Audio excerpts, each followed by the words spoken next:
So tonight we're going to talk really about market research, and I really just want to introduce you guys tonight to two really awesome researchers. One of them is a guy by the name of Dr. Rappai, and he is a very colorful, interesting, a little bit eccentric, a little bit weird character. And the other guy is this guy Zaltman, and he's a Harvard scientist, okay?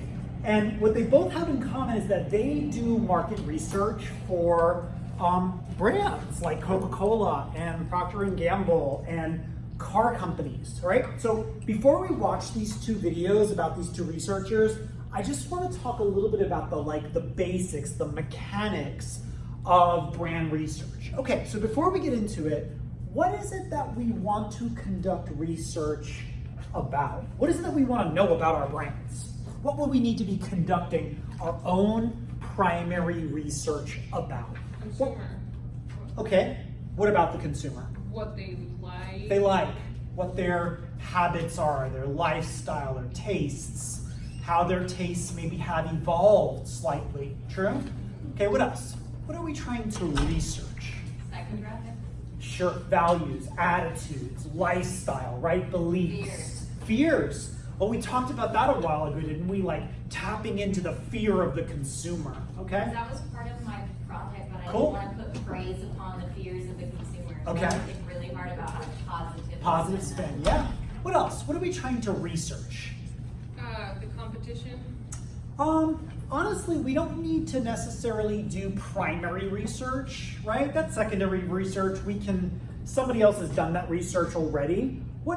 You all know what I mean when I say primary research, yes? We are going to conduct the research for the very first time ourselves. What kind of primary research? What do we want to learn? What is it that we want to know about the consumer? What do you guys think? Or the product? Or the concepts? What do we want to learn? Is it your birthday? It is not. Ladies and gentlemen, welcome to KBZ Airlines. Carla, we are videoing, so I'm going to continue with the lecture. Sorry. For the friends and family at home. What do we want to research? So how about what the consumer thinks about our brand? Yes or no? In terms of like attributes, right? In your mind, are we a luxury brand? Are we a budget-minded brand? What are the attributes that you attach? Do you guys remember when we talked about brand vitality? Yeah? No, I had a question. Yeah. I don't know if that was no, I'll tell you, brand vitality has to do with how current we are in the mind of the consumer, how cool we are. Do we have cool factor or not? Do you feel like we are in the top couple of brands that come to the consumer's mind or not? What was your question?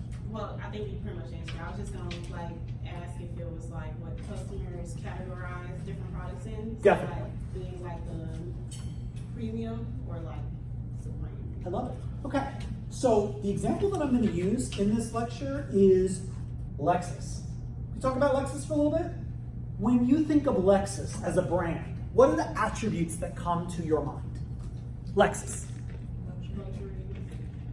Is it because you read this part of the chapter, or are you honestly saying it? Good. Okay, great.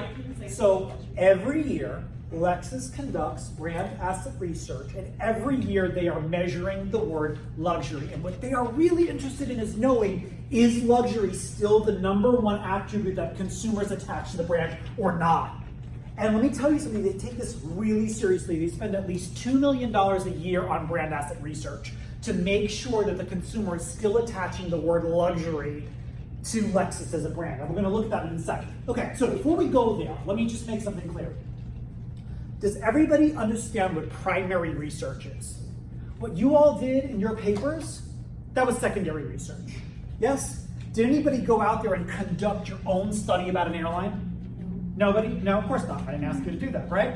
You all looked at sources that have already done research, agree? Okay, what is primary research? First time. First time. Yeah?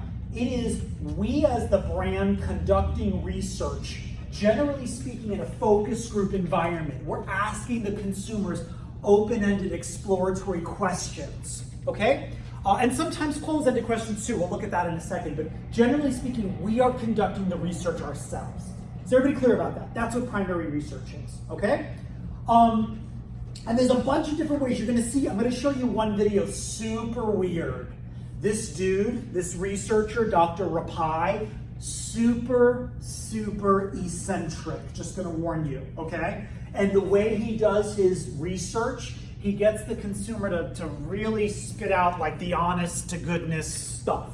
So it could be word association, it could be mapping, it could be, you're gonna see different examples, but generally speaking, what we're gonna do is we're gonna conduct focus groups. We're gonna get the consumer to tell us stuff. Tell me what you really feel. Tell me how you really view this brand. Okay, so Lexus. And by the way, here's the two guys I'm talking about. Dr. Rapai, he's the author of a book called The 7 Secrets of Marketing in a Multicultural World. And Dr. Zaltman is the creator of a technique called Z-Men. Let me see if I can get this right. The Zaltman metaphor elicitation technique. He believes that every single product that you've ever experienced in your life has a mental pathway to a metaphor. Do you know what the metaphor for tires is? First of all, what's a metaphor? This is not an English class. What's a metaphor? Yeah. Do you know what our metaphor for tires is? Safety container. Do you know what our metaphor for coffee is? Caffeine. Mom. Mom. Because think about it. When was the first time you've ever experienced coffee in your life?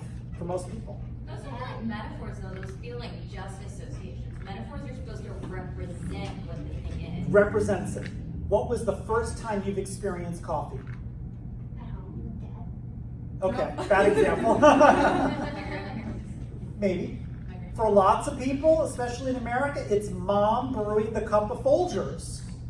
And so as a very young person, you start to elicit a mental highway, a metaphor between coffee and mother.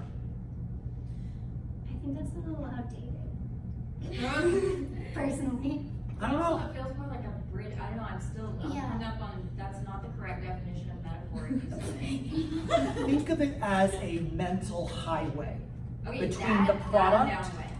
and your original connotation, your connection between the Connotation. product. That's what. But that makes sense. Dr. Altman calls them he calls them deep metaphors. You'll see in the video, deep metaphors. Yeah, the deep. Okay. Before we he is deep and this guy is cray. All right, let's just get the difference. Deep and cray. Okay, but we need to back up for a second, okay? So there are 3 methods of primary research that we might conduct to find out some of this stuff from the consumer. 3 methods, okay? It's important to measure associations from and to the brand. The example I'm going to use is Lexus.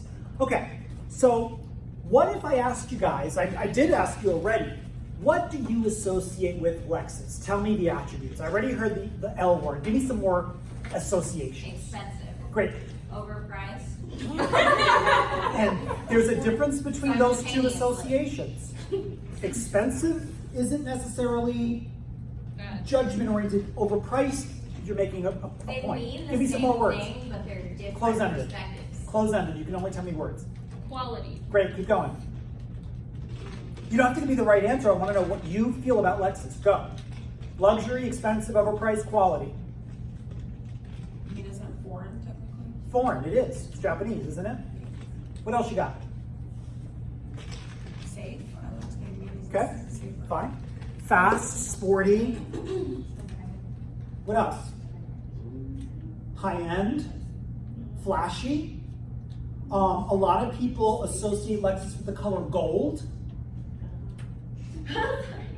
No? No, yeah, it's true. But I hate gold lights. So do I. I think they're so tacky. Why do they associate? Because Lexus has a whole series of cars with the gold trim, and it's an upgrade to get the gold detail on it, and it's super tacky and new money. But anyway, okay, so 3 methods. The first method is the naming method, and it's kind of what we just did. What did I name? I named the brand that we're studying. What did you name? You named the attributes. That's the naming method, right? As the researcher, I told you, I might rattle off an entire list of brands because maybe I don't want you to know who we are studying, yes? I might say Lexus, or I might say Acura, I might say Mercedes, I might say BMW in some random order so you don't know who we're studying, and I'm gonna ask you names and attributes. List the attributes that come to mind, okay? So let's play. Buick. Man, is that, let me tell you something, that is exactly the image that they're trying desperately to get away with, right?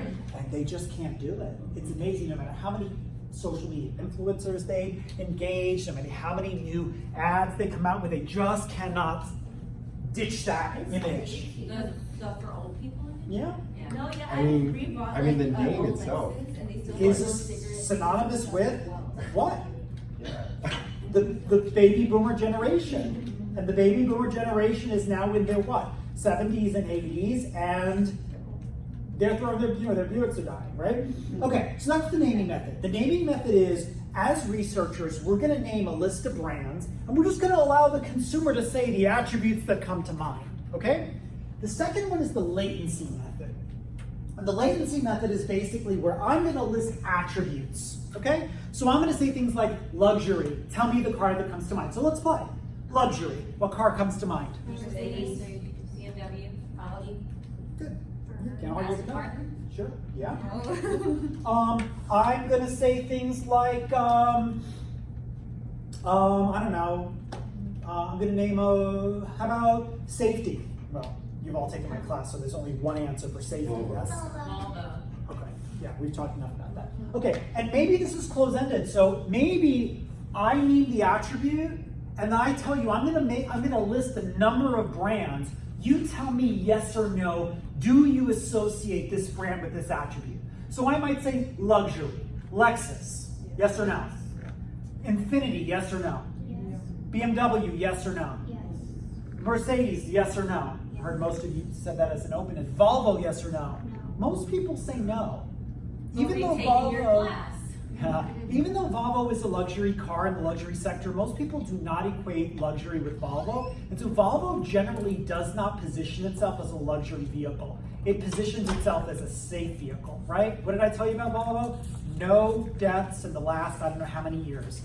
Okay, anyway, so that's the latency method. The last one is scaled, the scaled method. Scaled is like scale questions, like on a scale of 1 to 10, tell me how you feel about something. It could be, agree, strongly, disagree, strongly disagree. Do you feel that Lexus is a brand of car that equates with luxury? And then later I might ask you, Lexus is a brand of car that I do not equate with luxury, and I need to make sure that your answers are driving. Yes? Okay, that's how we ask scaled questions. In what environment might we do something like this? When do we ask close-ended questions? Online surveys. Yes. When I need to sample a very large population of people. Yes? I don't have time with a very large sample of people to ask open-ended questions and let them discuss their answers. Agreed? Focus group, you're gonna have a much smaller sample population of people. With a survey, we're gonna have a much larger population, much larger sample of people, okay? All right, now, I wanna talk about brand extensions. Is everybody working for me on those 4 questions from chapter 15? Yes? You've got already? I gave you a 2-week deadline because I knew you'd be stressed with the project, yeah? So don't forget about that. Okay, so chapter 15 is all about brand extensions. What is a brand extension? What is a brand extension? It's when a brand enters usually a new market, right? So the brand is going to put their brand on some other new type of product in some kind of new position. Okay, so before a brand does that, hopefully it is going to conduct a whole bunch of market research, right? And pretty much what they want to do is they want to measure 3 things. They want to ask a population of consumers 3 things. Is there perceptual fit? I'll explain.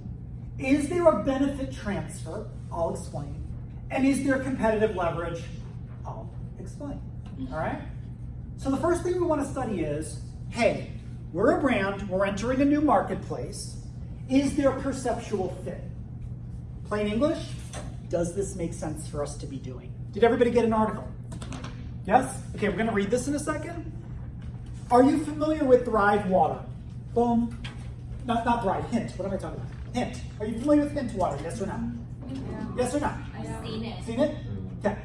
You guys, this is the new LaCroix water. Are you with me? You are not cool if you're not drinking Hint water. So much so that all of Silicon Valley, all of the different .coms, they're all drinking Hint water. Okay. Well, this article is not about Hint water and how successful it is. This is about Hint, the brand, extending its brand into sunscreen and deodorant. Okay. At first glance, how does that sound as a water company? Water, what is water? It's water. What is water? Literally a drink. What is water? H2O. Okay. It's a drink. I don't know. Drink, it's a consumer what? Food product? It's a healthy drink. Health, necessity, all right, good.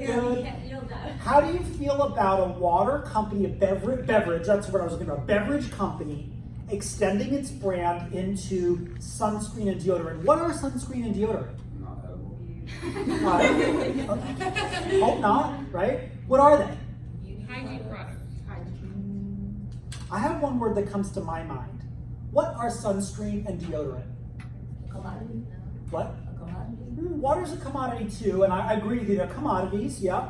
What else you got? What are water and what are deodorant and sunscreen? They protect you against something. Okay. Yeah, that's a good connection. And water does too. I guess we can go that direction. Water protects you against dehydration. Deodorant protects you against stank, and sunscreen protects you against getting burnt from the sun.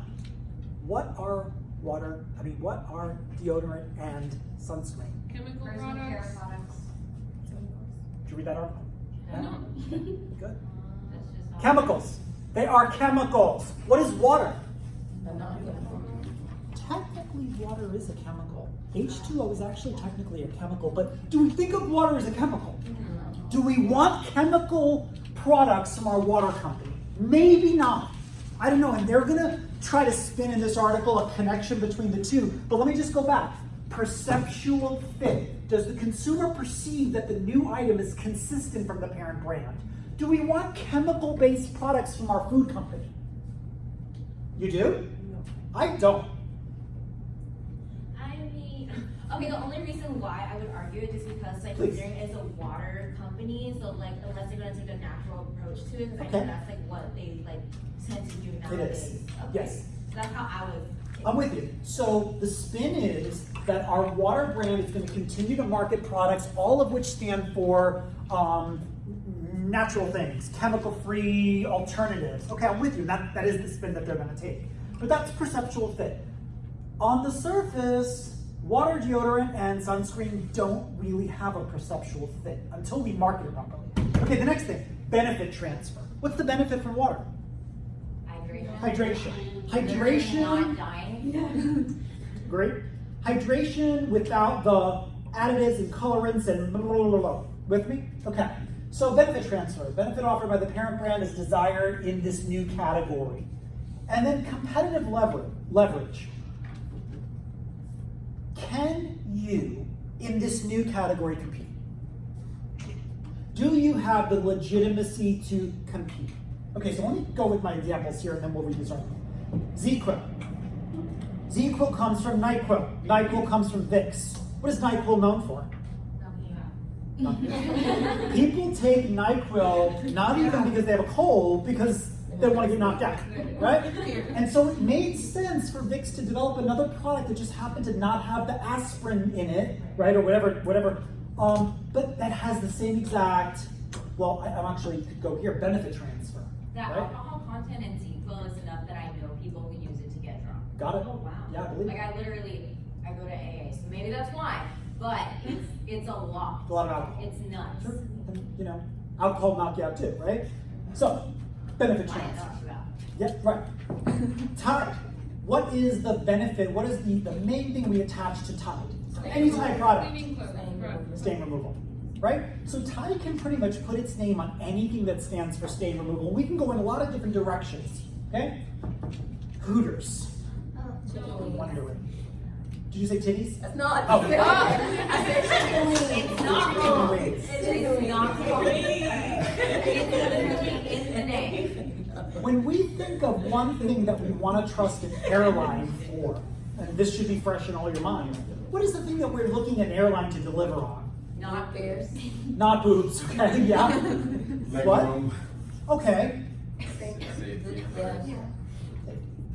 I mean, I think airlines Don't crash. should be better, so maybe if their thing is better airlines, a lot of This- people value that. This was more about the entertainment factor, okay? So this was to compete against like a Virgin Airlines. Virgin was the cool one, this is the one with the titties. Okay, would you guys like to dive into this article? Yeah? And then we'll take a break, because I know we have a guest, and we'll knock that out too. But And there's let's, tape, you're making us wait for Yeah.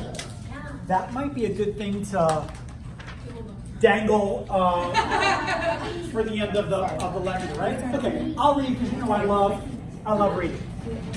Hint, where am I? Oh, by the way, the name of this article is Breaking the Rules of Brand Extensions, okay? Hint built a thriving brand of flavored water. So why is it expanding into sunscreen and deodorant? The corporate headquarters of Hint Inc., a fruit-flavored water brand, is an eclectic cluster of 5 different offices and storefronts on San Francisco's Union Streets, tucked in among Edwardian homes, a wine bar, and a meditation studio. As Hint grew, it expanded from its original office into an Indian rug shop across the street. It took over a one-time art gallery, and it installed a Hint retail store in a former dress shop.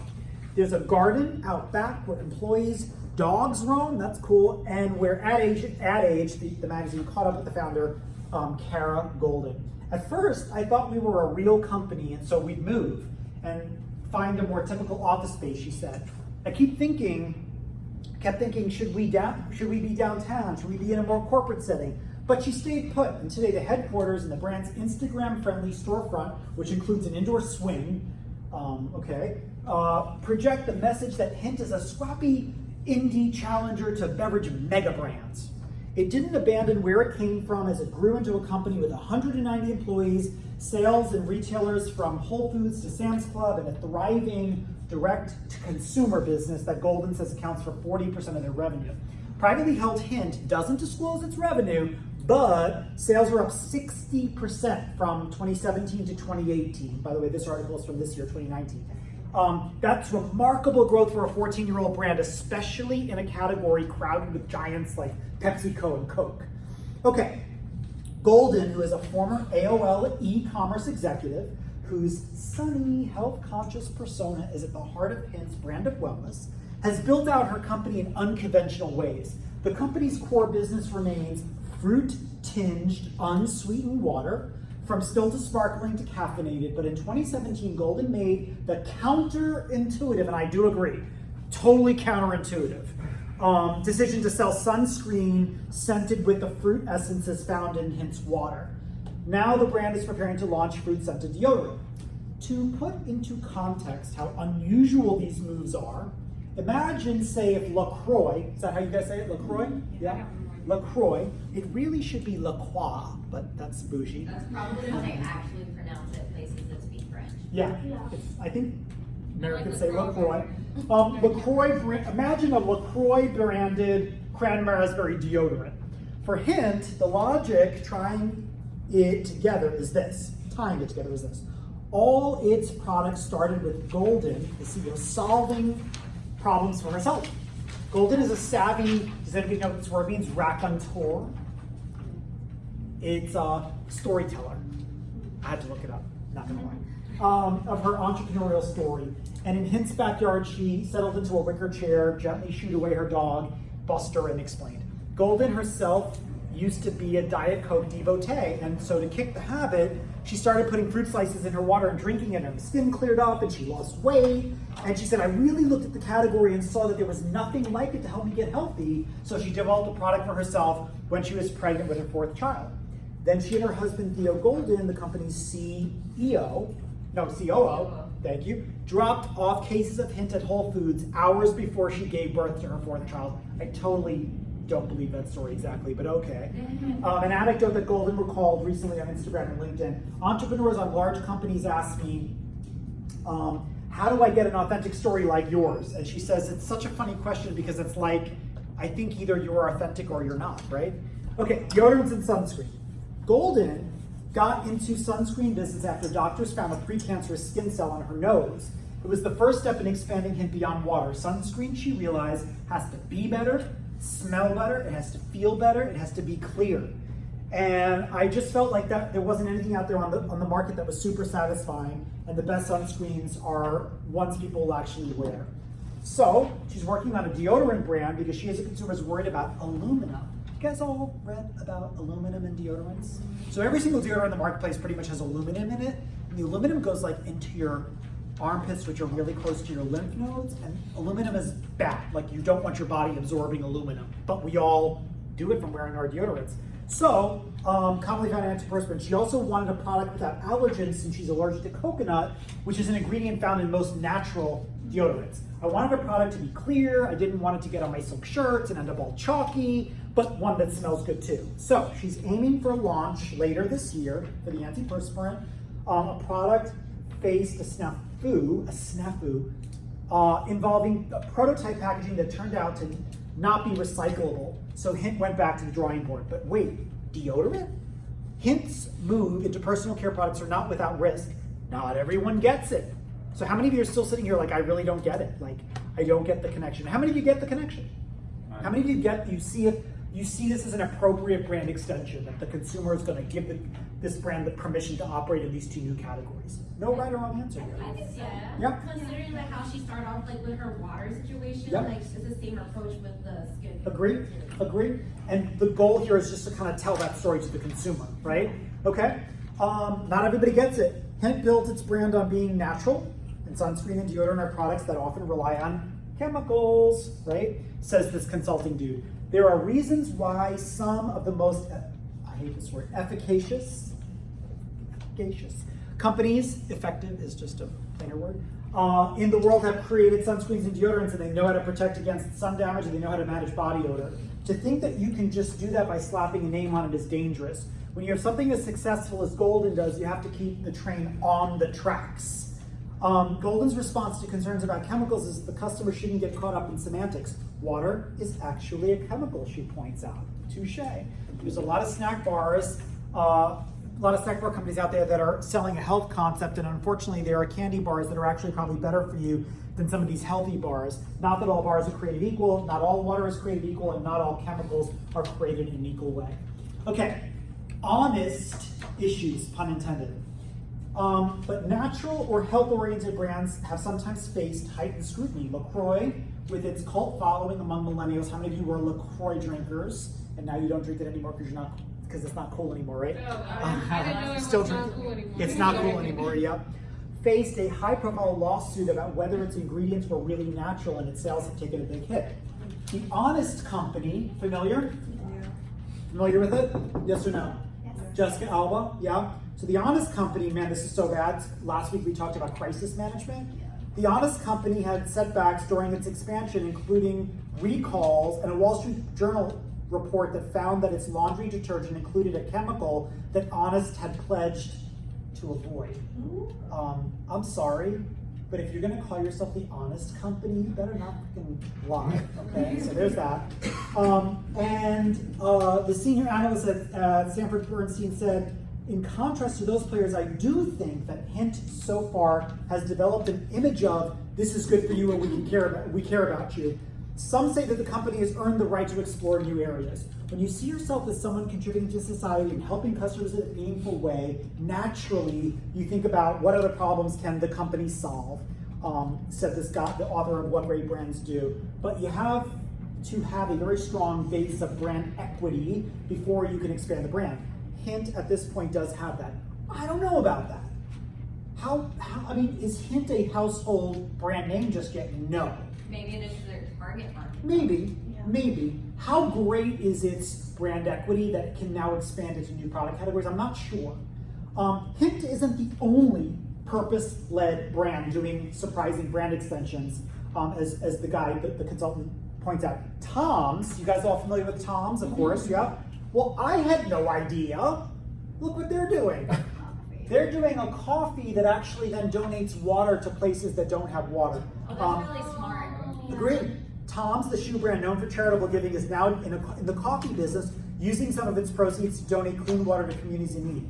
And Patagonia, didn't know this either, man, they're doing like natural foods and all this kind of stuff. Sustainable outdoor gear brand got into responsibly sourced food and drink, including beer.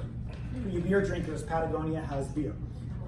So maybe part of having an authentic indie brand in 2019 is making decisions that wouldn't necessarily make sense to big corporate players. So going forward, what does Hint look like?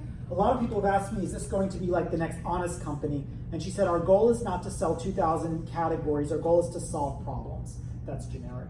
What kind of chips do you eat? What kind of skincare do you use? There's so many things that we can expand on. And one other thing I want to tell you in the side column is that you all know John Legend? Yeah? So he is a massive investor in this company, Hint. And if you ever notice at all of his concerts, he just so happens to like drink Hint while he's singing. Because, you know, it's a nice little way to Promote the brand. look brand.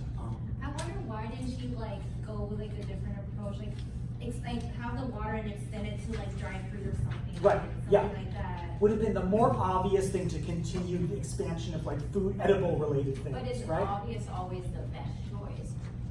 No, It's a good not point. always. You know who obvious is the best choice for? The giant conglomerates like Procter and Gamble, right? And this maybe is a way for this brand to continue to feel cutting edge and on top of like solving real issues, like there not being a great deodorant on the market that is natural. I kind of like the idea of clear sunscreen. Like, Totally. I think I've seen that. Can we talk about your trip last week? It looked amazing. It looked amazing. Sunscreen. Sunscreen is a drag.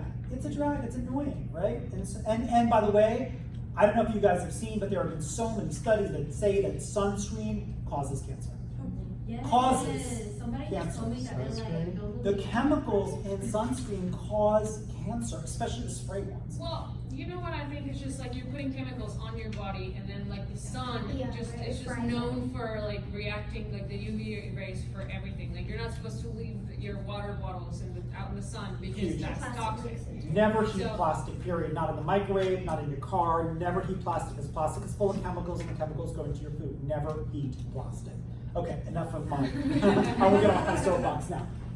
Okay, before we go on, we're gonna segue into a quick presentation. Everybody cool with this concept of prepping for a brand extension by conducting some research to ask the consumer basically one simple question: do you get it? Isn't that kind of what we're asking the consumer? Does this make sense? Do you get it? Do you get what we're trying to extend to? Do you see a perceptual fit? Do you see a benefit transfer? Do you see competitive leverage? Do you get it? Will you accept this new category from us, the brand? And it's going to take a lot of consumer feedback to uncover that answer. Okay? Okay. So now cake. I don't know if you guys want cake now. Yeah. We wanted cake when you walked in with the cake. All right, I'm with you. Carl, I'm going to give you just a couple minutes. to Yeah, move we're on. just gonna serve cake. It was just an excuse to have cake. All of us, and since We will we're take it. Thank you. since we're doing airlines, we've done a little. We just wanted to just serve cake with the theme. Okay. So it's an airline, and we're gonna serve cake. It's treat everybody as if everybody was in an airline. I love it. So that's it. All right, awesome. Does it have your logo on the cake? Yes, it does. Oh, I take it The back. logo, it's KDZ Airlines. It's- Somebody get a it's picture for of me since my kids. phone is in use. It's Kids Airline. Dominic, will you get a picture of like the two of them with the cake for the gram? Mr. Conti, would this be coined because we think it's coined? I don't know. What's the airline? It's KDZ. Okay, I'll smile. It's pronounced kids. It's pronounced kids. So It depends. So we'll have to debate it. You brought stuffed animals. Does it Surprise suggest you. a benefit? We'll have to discuss it. I mean, is it abbreviated? Is it like, what's that word? I mean, I don't know, parents that did like a couple years ago. What's that like Michael. You know what I mean? Is it K and D stand for something, or is it supposed to say the word kids? No, it's supposed to sound like the word kids. Ah. Yeah. Okay, So with the it's stuffed like- animals. Yeah. Stuffed animals. our airline. They're so cute. It's so cute. My day really sucked. I lost $100 bill, but I got a mama unicorn, so it's all better. And Stephanie's gonna serve cake to everybody. Awesome, thank you for doing that. Do we get a That's good all. shot for the gram, somebody? Yeah. All right, sweet. Awesome. It's just an excuse to eat this amazing cake. I love it. I love it. Do you guys mind if I keep going? Yeah. We can eat As long as you're multitask? getting the cake while you speak, I think we're all good. Amen. Thank you guys for bringing cake, by the way. That's really great. I'm excited That was too. really sweet.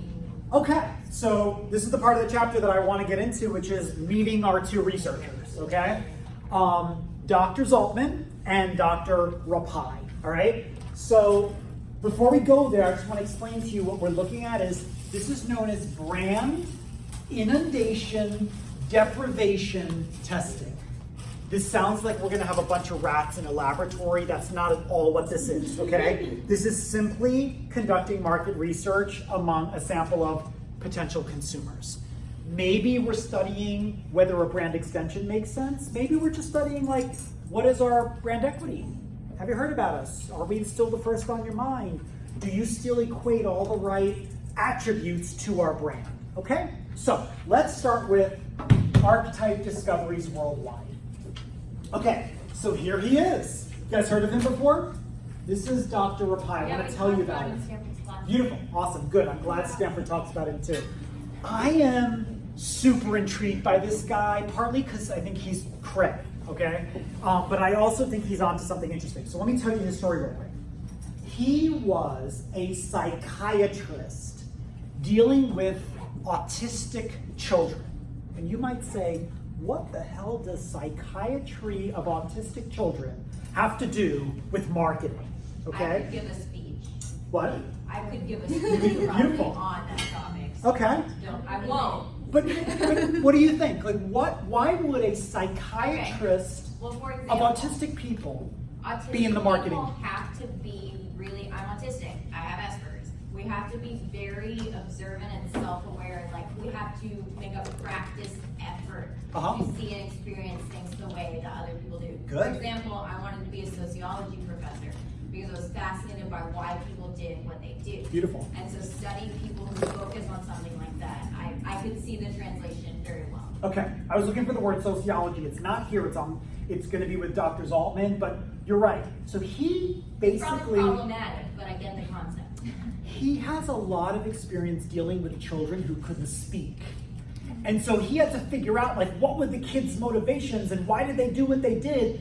And he translated that later into figuring out why you and I, consumers, especially luxury consumers, why we buy the stuff we buy, okay? And they're gonna give some examples in the video of like Hummer. Remember Hummer?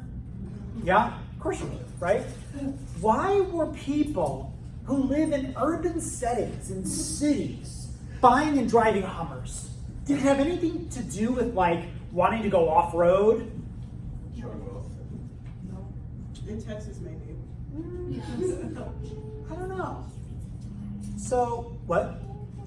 Oh, no. I'll let the video answer that question. Why luxury consumers in urban settings were buying Hummers, like what the appeal was. Because it had nothing to do with going off-road, it had nothing to do with dirt road. It was something completely different. It was a different type of metaphor, okay? So, this is Dr. Pye. The other thing I want you to pay attention to in the video is his explanation of marketing. You're probably wondering, what the hell are these cheeses? Cheese. Cheese. In America, cheese is dead. In France, cheese is alive. He literally says this in the video. What does that mean? Cheese is dead versus alive. What does that mean? In the United States, we think of cheese, dairy, as dead. Like processed. Processed. Exactly. processed with preservatives and it's packed and it's sealed. But, and where do you put cheese in America? You eat Kraft singles with your shit. Which is not even cheese, right? No, it's not. It's cheese product. But in America, where do you put cheese? Where do you store it? In the refrigerator. In France, you would never put cheese in the refrigerator.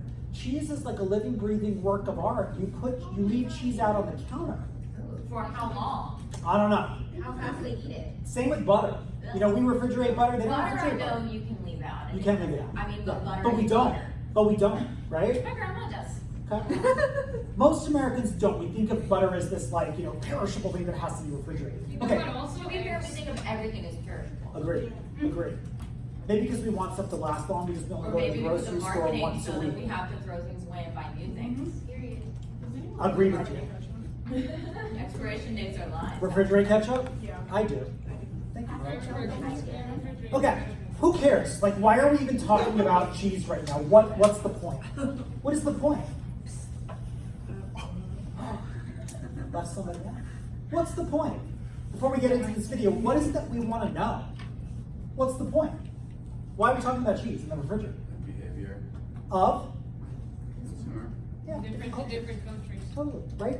Because if you want to be a French cheese company breaks into the American market, you have to understand the psyche behind how we view the product category, okay? What our attitudes about it, how we view it. He's going to make a joke about like, you know, you don't put cheese in the refrigerator because you don't put your cat in the refrigerator. It's that like common sense in France. But here we have to market the product in a very different tone. It Okay. has to be in the refrigerated section, or You people got it. aren't gonna buy it. Exactly. And the packaging, I don't want to, I'm telling you the whole video, but even the way we package things is representative of something. And I'll wait for the video. Okay, before we get into it, Dr. Rapai, okay, his brand of science is called Archetype Discoveries Worldwide. And this is what his shtick is.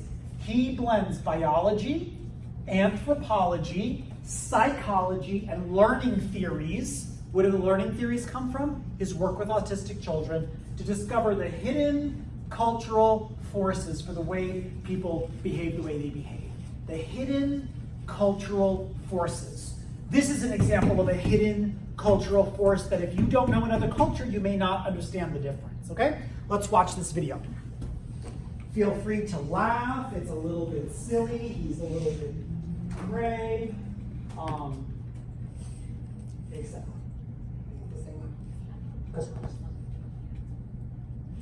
Oh, I love when this happens. Places like this nondescript office park outside Boston, the nitty-gritty work of selling starts with a simple questionnaire about bread. And now, what do you see as the disadvantages to eating grain-based foods? Today, faced with a nation hooked on low-carb diets, the baked goods industry needs to find out just how Americans feel about their products. I'm going to read you some different emotions. Got a whole list of them here. For each one of them, I just want you to tell me yes or no as to whether or not you think you feel that emotion. Okay, before we go on, what kind of market research is this?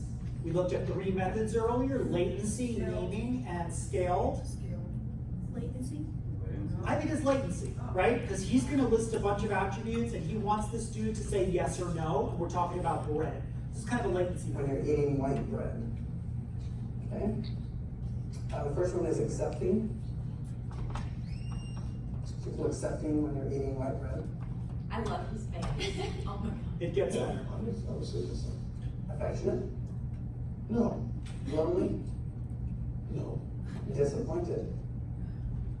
Yeah. no, Afraid. no, Trusting. no, I don't think that would be an issue. Would you feel uncertain?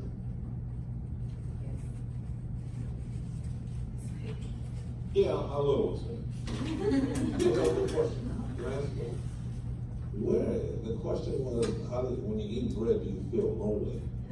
How do you feel? People say yes, they feel lonely when they eat bread. Not a lot in this one. Welcome to the strange world of market research. Be careful, because that's not politically correct to say women and Where those who claim to have figured out the hidden desires of consumers are treated as gurus. It all comes from a woman. We'll spend 9 months inside of a woman. So women are experts in the inside. Translation, when a woman buys a car, the first thing she's looking at is, do they have couple? Dr. Clotaire Rapaille lives in a baronial mansion in upstate New York. Fortune 500 companies and their advertising agencies flock there to drink French champagne, admire Rapaille's many cars, and listen with rapt attention to his insights on the irrational mind of the American shopper. I read that. Which part of the dynamic behind that? What is it that people are really buying it? A trained psychiatrist, Rapaille developed a theory that there are unconscious associations for nearly every product we buy, buried deep in our brains. One of my discoveries was that when you learn a word, whatever it is, coffee, love, mother, the first time you understand, you imprint the meaning of this word, you create a mental connection. And so actually every word has a mental highway. I call that a code, an unconscious code in the brain. Corporations love the idea of buying a single key to the psyches of vast numbers of consumers, a simple code that lies behind millions of individual decisions. 50 of the Fortune 100 companies as Tonight, Rapaille has been commissioned by a handful of big companies, like Boeing and Acura, to break the code on luxury. I don't believe what people say. So some people listen to what they say and they say, you want to buy that, you want to do this. I don't believe what people say. I want to understand why they do what they do. I found this word, and with that, I want to understand you guys. This is the word, the right spelling? To crack the luxury code, Rapaille conducts a series of focus groups. I'm serious. That's what I want to understand, how you feel about it. And anything for me is interesting. Money!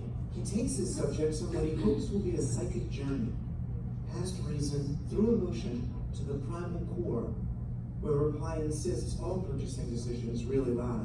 We start with the cortex because people want to show how intelligent they are. So give them a chance. We don't care what they say. When people try to sell you luxury things, what kind of word they use? Well made, nothing new here. And then we have a break. They're usually very happy with themselves. Say, oh, we did a good job. Then when they come back, then there is no more chairs. What is going on here? How come no chairs? And I explained to them that I would like them to try to go back to the very first time they experienced what we're trying to understand. Rapaille is hunting for our primal urges. He's after what he calls the reptilian hot buttons that compel us to action. It's absolutely crucial to understand what I call the reptilian hot button. My theory is very simple. The reptilian always wins. I don't care what you're going to tell me intellectually. Give me the reptilian. I want you to be in a mindset a little bit like the one you have when you wake up in the morning. You'll be surprised to see that things come back to your mind that you forgot for the time for 20, 30 years. It's amazing. The scribbles of consumers in the semi-darkness, half-remembered words and pictures associated with luxury, somehow become Rapaille's key to unlocking the luxury code. Once you get the code, suddenly everything starts making sense. I understand why this car sells, this car doesn't sell. I understand why a small 29,000 Cadillac cannot sell. No, I understand why, because it's off code. Over the years, Rapaille has told car makers to beef up the size of their SUVs and tint the windows, because the code for SUVs is domination. He told a French company trying to sell cheese to Americans that they were off code. In France, the cheese is alive. You never put the cheese in the refrigerator because you don't put your cat in the refrigerator. It's the same, it's alive. If I know that in America the cheese is dead, and I've been studying cheese in almost 50 states in America, I can tell you the cheese is dead everywhere. Then I have to put that up front. I have to say this cheese is safe, it's pasteurized, it's wrapped up in plastic. I know the plastic is a body bag because you can put it in the fridge more for the dead bodies. And so once you know that, this is the way you market cheese in America. It just got easier to just say cheese. One word that kept coming up in the stories, and I think is a reaching to the next level. While Clotaire Rapaille and his clients continue their quest to crack the code on luxury, It might be interesting to explore the difference between first class and world class. Sun Airlines is running. So I cut it off there just so you guys get a sense of what his deal is. So, the other researcher that I want to introduce you to, which essentially is he's studying the exact same stuff, okay? But he's not crazy. But he's not, he's a lot less colorful, let's put it that way, is Dr. Zaltman, who is a Harvard scientist, researcher, professor, and he has created the Zaltman metaphor elicitation technique, okay? So, again, kind of the same, different means to the same ends. He studies neuroscience, semiotics, which is the study of what signs mean. And I just want to stop there. One of the pieces of his research is to get people in a market research study to do a little graphic design project where they create like a digital, almost like a digital board that represents how they feel about a certain product. Carl Jung psychology, psychoanalysis, linguistics, which is the study of words, and art theory to understand consumer motivations. Okay? So let's get introduced to what this Zaltman ZMET technique is. Not as exciting a personality. Joined today by Jerry Zaltman. Jerry is Professor Emeritus at Harvard Business School and partner of Olson Zaltman. Jerry is also the author of a new book, which he co-wrote with his son, Lindsay Zaltman, entitled Marketing Metaphoria: What Deep Metaphors Reveal About the Minds of Consumers. Jerry, thanks for joining my program today. Glad to be here. Jerry, today we're going to talk about how consumers use metaphors to frame the world around them, and how companies can leverage an understanding of those metaphors to bolster their marketing efforts. We're actually going to demonstrate a process that you've developed to do just that. And in fact, I went through that process, and we're going to take a look at what happened when I did. But first, let's step back and look at the underpinnings of your work, what you call deep metaphors. Jerry, what is a deep metaphor, and why should we care about them? Deep metaphors are the fundamental frames or viewing lenses that we use to orient ourselves to the world around us. They work largely below awareness or in our unconscious minds and shape and reshape just about everything we think, feel, hear, say, and do. They're almost a secret or hidden language of thought and action. So consequently, they're quite powerful. Unfortunately, many businesses miss these deep metaphors. Managers often focus on surface level differences between consumers or customer groups and fail to grasp that these differences revolve around an underlying dimension or common denominator. And deep metaphors are those common denominators.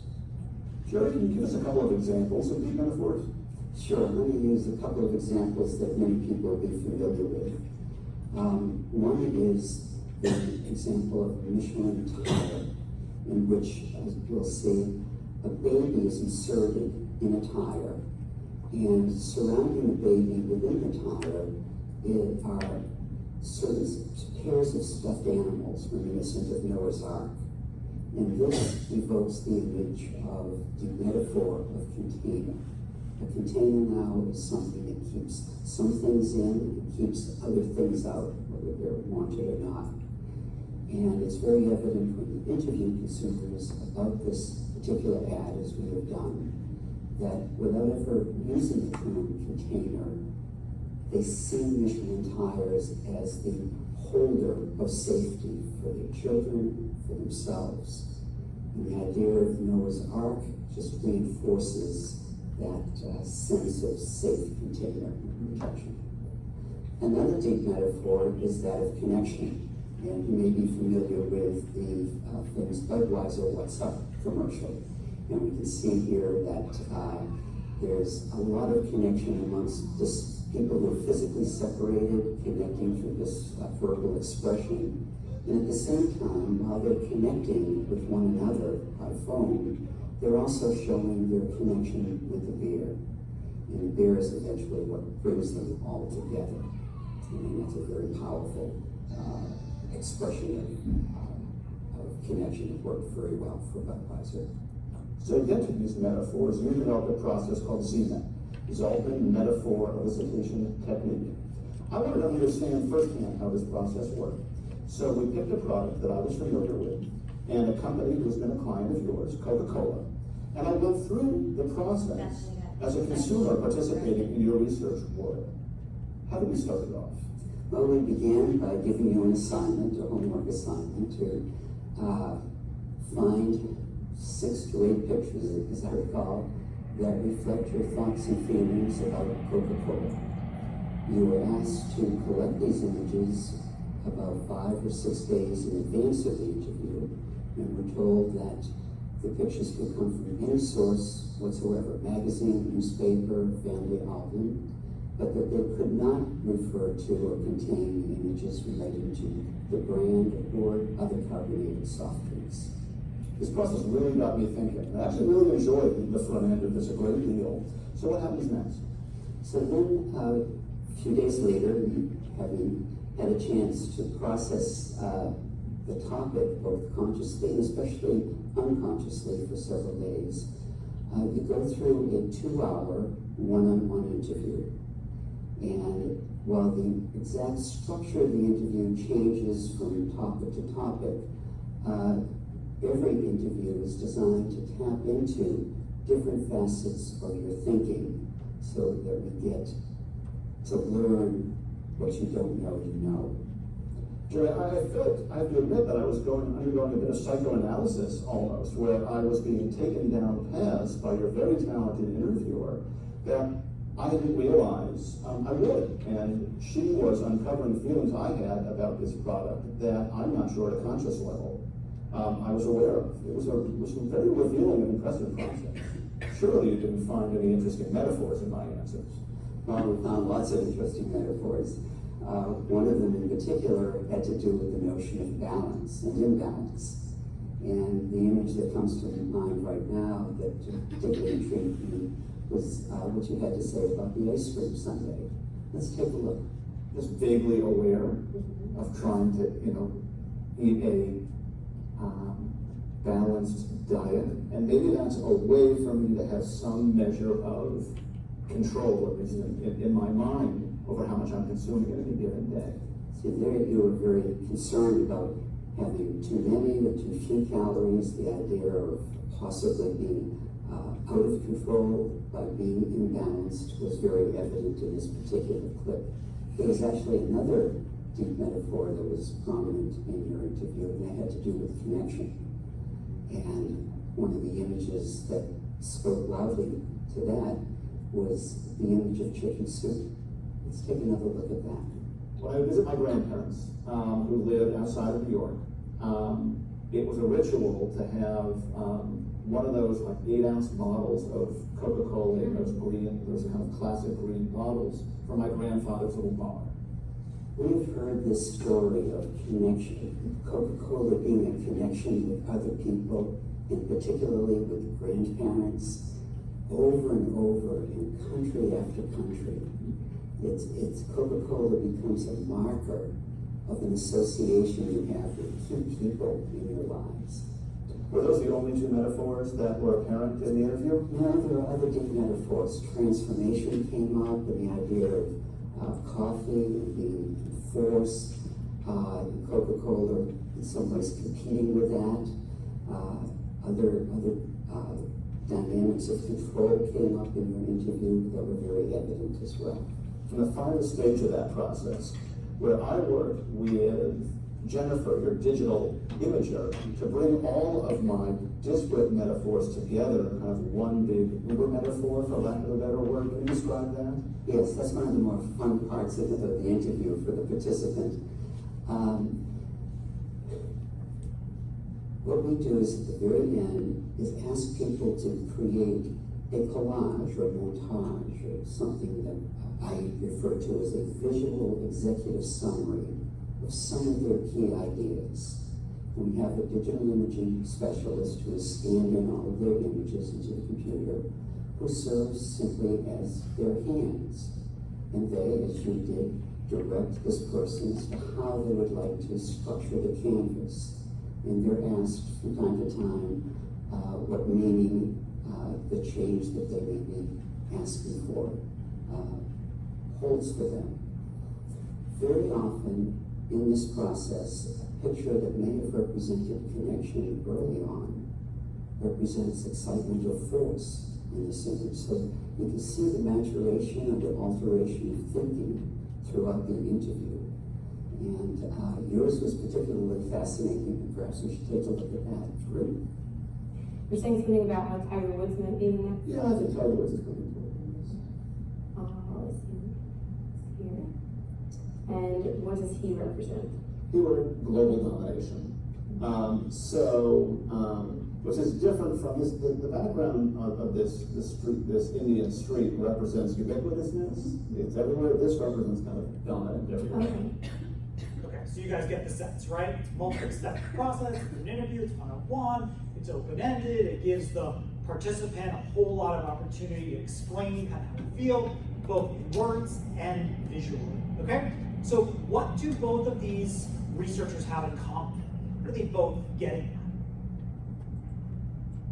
at? Consumer motivations? Yeah, but at a surface level, where you just say things that we think you want to hear, like you walk in, I say, hey, I'm studying Lexus, tell me what you think, and you just say luxury because you know that's what you're supposed to say. What are these two studies doing? It makes you be more transparent. Like you can't, if you don't really even know how the research works, then you can't trick it. Good, yeah. Like you have to be, even if you're not surface level honest, they will get to the bottom of what your honest feelings actually are. You got it, okay? People are not always conscious of their underlying motivations. We don't always know that we drive a Hummer because we have a small penis. I figured that would wake you up. I figured that would wake you up. But honestly, that's kind of what his research got at, yeah? Is that people were buying these giant cars not because they wanted the functionality of it, it's because they wanted to feel dominant. You know what I mean? It's like domination. People tell you what they think you want to hear instead of being honest. Or people are embarrassed to admit their real motivations, thinking that divulging them makes them look stupid or material. And then most people think of themselves as being completely rational, and they're not willing to really dive deep into the meanings of things, right? We don't necessarily want to think that, we have a mental highway between coffee and our mothers, things like that. Okay, so that's what these techniques do. They overcome some of the bullshit that the consumer will give you in a regular market research environment. Okay, or just filling out a closed-ended survey. Okay, now I want to just last couple slides. This is just some other techniques besides Dr. Zalman and Dr. Rapai. Doing things like, again, creating collages, having consumers write a brand obituary. What's an obituary? What is an obituary? Well, when someone dies, it's like the biography of their life as perceived through the people who are allowed to write it. Good. And so what do you think of, if you were writing a brand obituary, what would you be commemorating? Brand? It depends on if I like the brand or think it's awful. Yeah, correct, right? There have been obituaries published where people just call their parents the fuck out. Oh wow. Like literally. Authentic, this was my experience of who you were, right? And so if I gave you the opportunity to write a brand obituary, you'd be honest about how you felt about the brand, okay? So things like that. I want to show you something else that's really crazy, and I'm not making this up, Procter & Gamble does this. Analyzing consumers' trash. And they'll actually pay you for the opportunity to study your trash. Why? Why would a company like Procter & Gamble spend money to analyze consumers' trash over months? So let's see what you're buying. And they see what you're throwing away and how often you're throwing it away. So they can predict the pattern of use. Why can't we just ask the consumer in a market research survey, like, hey, how often do you use this hairspray? Because this is more accurate. Maybe we don't know.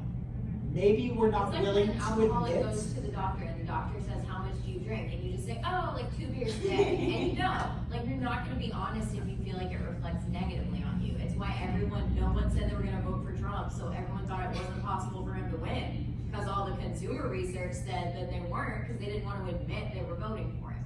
Not a bad Literally, that has analogy. been confirmed. Not a bad analogy. Yeah, because we're not willing to admit our rational, what? Yeah, habits, right? Yeah, addictions. It doesn't even have to be addictions, but maybe as simple as like, I don't want to admit how much hairspray I'm using, right? But a quick study of my trash for 3 months and you'll see that it's, you know, many, many bottles or whatever it is. So that's one interesting thing. That's the only interesting thing. Questions? Good, short and sweet, as I promised?